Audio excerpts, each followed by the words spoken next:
Forge FC is ready to take the pitch. Simply stunning stuff. And finally, their goal. My word, what a rocket. Now, let's get 3 keys to the match with Anthony Urciuoli on the Forge Audio Network.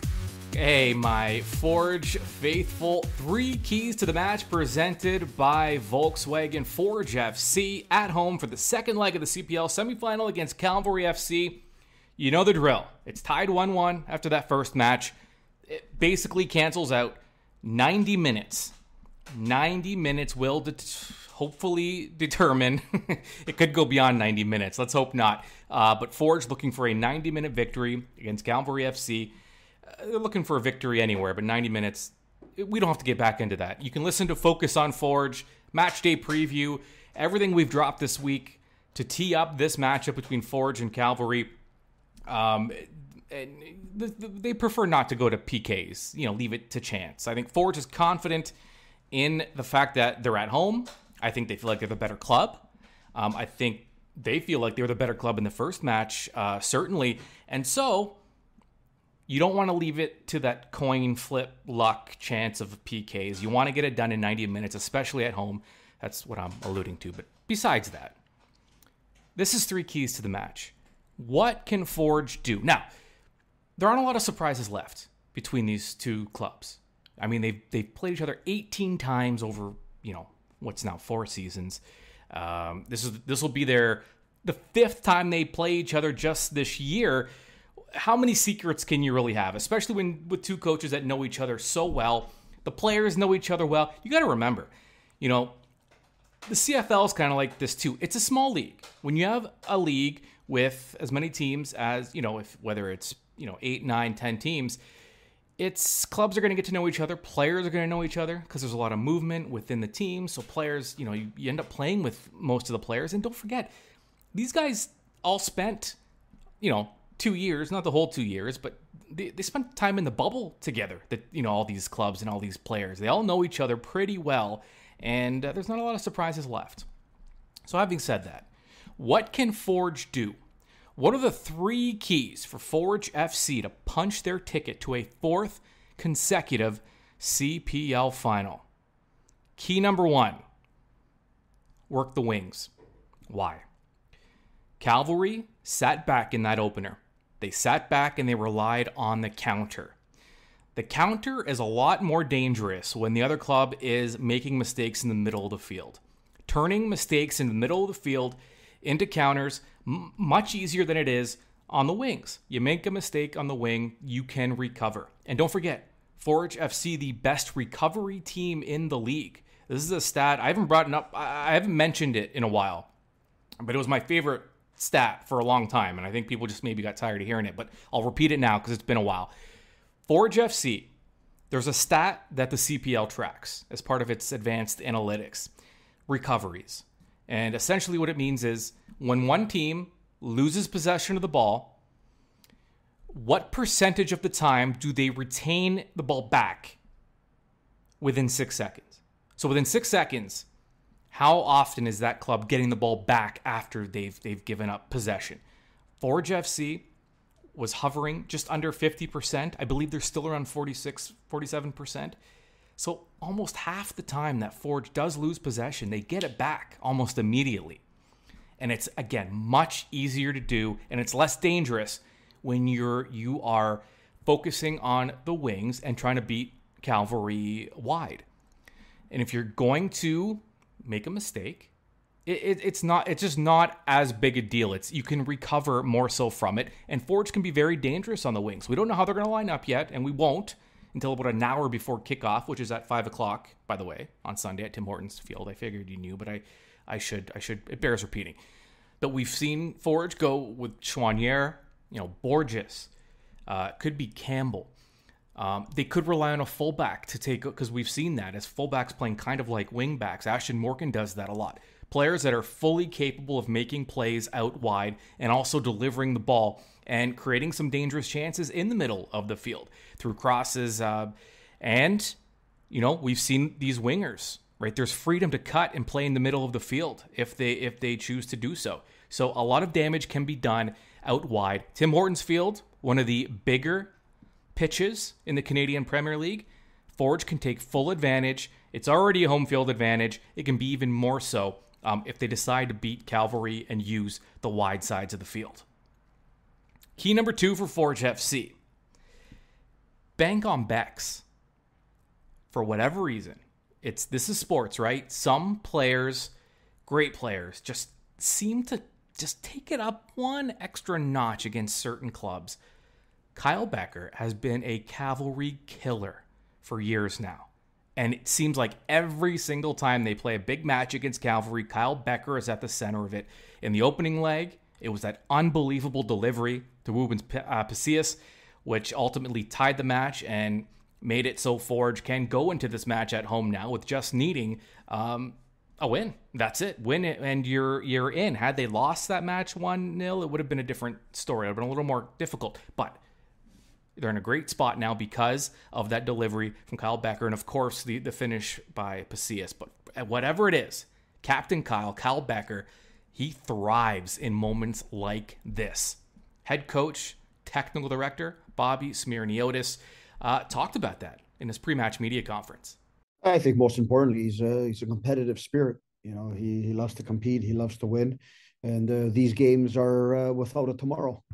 And I think that's one thing he understands more than everyone. And I think that's what he brings into these matches, and that becomes contagious amongst the team. All right, so key number 2 for Forge FC, bank on Becks. Key number 3 for Forge FC against Cavalry at Tim Hortons Field on Sunday. Pacey patience. It almost sounds like a contradiction, doesn't it? Pacey patience, because if you're playing pacey, if you're playing with speed and you're trying to move quick and you're trying to play with tempo, how can you also be patient? The patience comes in when you're making passes. And Forge, the only way Forge FC loses to Cavalry FC, in my opinion, is if they make mistakes in the middle of the field. I talked about that earlier. And they allow Cavalry to create their chances off the counter, because that's where Cavalry has been most dangerous. If they're going to sit back and let you attack, and don't forget, they're literally waiting for you to make a mistake. But with that in mind, you still have to be, you can't play slow because of it. You can't play scared. So they still have to play pacey, but they can do it with patience. It means playing with tempo, but not forcing anything. Again, I feel like every week I've been saying this, but this club is always at its best when it looks easy, when there's a flow to their attack, when it's natural, when it's not choppy. And in order to play like that, you do need to play with pace and tempo, but there has to be an element of patience, because where it gets choppy is when you make some bad decisions, when you don't make the easy pass, when you don't make the easy play, when you try to force things. And by the way, this counts regardless of what the score is, because when you get down in a big match like this, the instinct is try to get it back right away, and that's where you make more mistakes and you dig your hole even deeper. They have to play the exact same way from start to finish, play with pace, but you can't make big moves. You have to be patient. You can't force. You can't force, not against a team like Cavalry, who's literally, they are game planning based on your mistakes. Tristan Borges, one of the, a guy that, talk about a guy that plays with pace. He kind of epitomizes that on Forge FC. Tristan Borges speaking in his pre-match media conference, talking about their desire to play with tempo, but of course, just rely on those instincts and not make a ton of mistakes. I think it's, number one, important to understand the game plan. I think all players have to have that right understanding of, what the objective is in the game. Obviously, winning is, but just in terms of how to do it, what the game plan is. And I think once everybody has that understanding, easily of what we're going to do and how we're going to accomplish what we want to get to, and whether it's starting with the build-up or the press or anything like that, any components in the game. And I think that's what brings that confidence to be patient, and the confidence to also just understand that it's a 90-minute game. We might get an opportunity in the first half, second half, but like I said, I think it just really starts with having the right understanding of what the game plan is.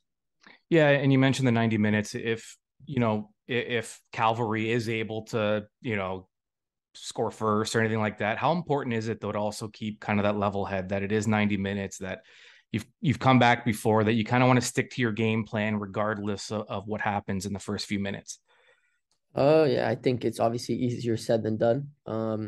It's easy for me to just say, yeah, we have to stay engaged, we have to stay mentally, prepared for anything that's going to come up for the rest of the 90 minutes, right? Whether they score, whether we score, right? Not to get too high, not to get too low, and just to kind of stay, just mellow throughout the whole game, and just, try to stay as much consistent as you can. Like I said, whether we get to go first or whether they get to go first, I think the importance is to kind of just stay just normal, just still have that understanding of, okay, whether we're up or whether we're down at the end, it's a 90-minute game.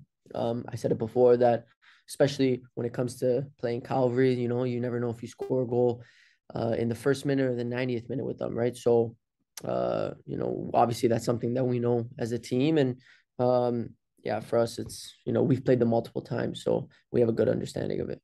All right, so work the wings, bank on Becks, and pacey patience. That's it. What's left? It's the only thing left is to play the game.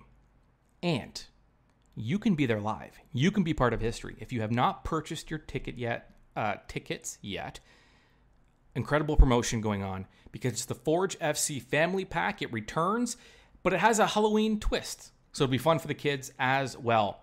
$33 is the price of a ticket. Here's what you get with that ticket. Of course, you get a ticket to the match, the semifinal, kickoff 5 o'clock, Forge Cavalry Sunday. You also get a $25 Tim Hortons Field rewards card as part of the package. The card can be used towards food, beverage, Forge FC merchandise, whatever you want to use it for. Trick-or-treating in the Stipley fan zone. So kids, come dressed. Prizes for the best dressed as well. Make sure you take in make it a day. Show up an hour early. Take in the sights, the sounds, wear your costumes. Go trick-or-treating in the Stipley fan zone, which is located on the south side of Tim Hortons Field. Also, autograph session with members of the Canadian national team. They will be on hand at Tim Hortons Field signing autographs. You get all of that for $33. Make sure you cash in on that opportunity, because it might be the final home match of the season, but it might not be. If Pacific FC, who are in a very big hole, they're in a 2-0 hole going into their second match. They're away from home in the second match. So they're going to Ottawa down 2-0. If they can just get something, if they can find a way to outscore Ottawa by 3 goals in this match, or even 2 goals, and then push it to penalty kicks, Forge or Cavalry will host the CPL final. If Ottawa wins, they're the first place team. That's it. They host. But this might, we don't know yet. We will know, though, by kickoff on Sunday, because the Ottawa Pacific match is at 2 o'clock and the Forge match is at 5. So we'll know ahead of time. But either way, get on down to Morton's Field, forgefc.ca/tickets to get yours. I'll be there, and I want to see you there. It's a playoff game. Let's go.